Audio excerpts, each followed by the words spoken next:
All right, in tonight's class, giving the jobless the benefits of the doubt. Because to read a new study, giving the jobless more federal assistance does not assist them or the economy.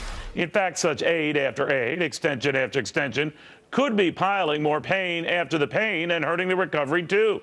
In North Carolina's case, cutting unemployment benefits actually helped cut the state's unemployment rate.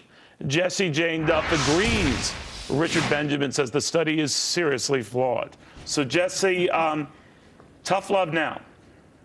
Well, you know, it's quite obvious that after how many extensions have we done these, that we haven't seen any improvement in our economy. So we have to recognize that when you give people incentives to not work, they will take them. And the studies have clearly shown people who haven't worked in over a year are less than 1 in 10 chance of receiving a job. We must encourage people to get out there and work and take the first job available instead of wallowing in grief and waiting for a job that pays more. Rich, what is the statute of limitations on this stuff? But, you know, I just want to correct something Jessie just said. They're not wallowing in grief. People who are watching us now as we speak, they want better. They want to get a job. And by the way, Neil, I got to emphasize, this ain't a handout. This is insurance, meaning folks have paid into this their whole life, and now that they're hard on their luck, it's not as though they're accepting charity. So I want to make the difference between benefits. What's the statute of limitations? Is it 26 weeks, 52 weeks, 99 weeks? What is it? The economy has to improve. There has to be jobs for folks to go to. I thought you told me the economy had improved. As it stands, for each job that becomes open, there are 3 applicants for that job. So it's not as though folks are sitting around eating bonbons and that they're, you know, giving off jobs and tossing jobs. I'm not saying they're eating bonbons, but maybe to Jessie's point, what this will do is compel swifter action, either to jobs that might not be ideal for them, but at least get the employment cycle in gear. Is that where you're coming from? Jessie?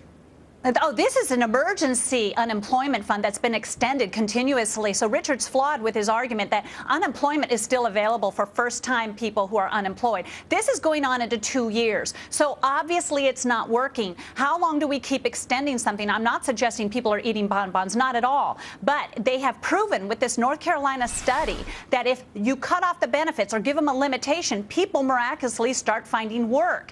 It will force them into the labor force, not necessarily getting the exact same job they had before, but maybe changing the career path they had. Ronald Reagan had 20% growth at the same period after a significant recession. 2013 is lucky if we hit a 3% growth. GDP has only gone over 3% 5 or 6 times in the 18 reporting quarters. Rich, let me ask you this, though. Do you ever think that whatever the growth numbers are, that this unemployment insurance or the extension of benefits has kept the growth what it is? In other words, without it would have been worse?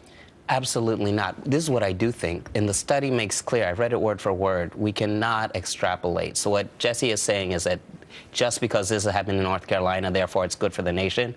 The authors of the study say clearly that's not the case. And so I also would not want to blame her so-called low growth rate on unemployment. I mean, that's a ridiculous causal result argument. That's not what I said. But do you think that the government gets it backwards, so interested in providing benefits that it doesn't think its first priority should be to provide the environment to get jobs?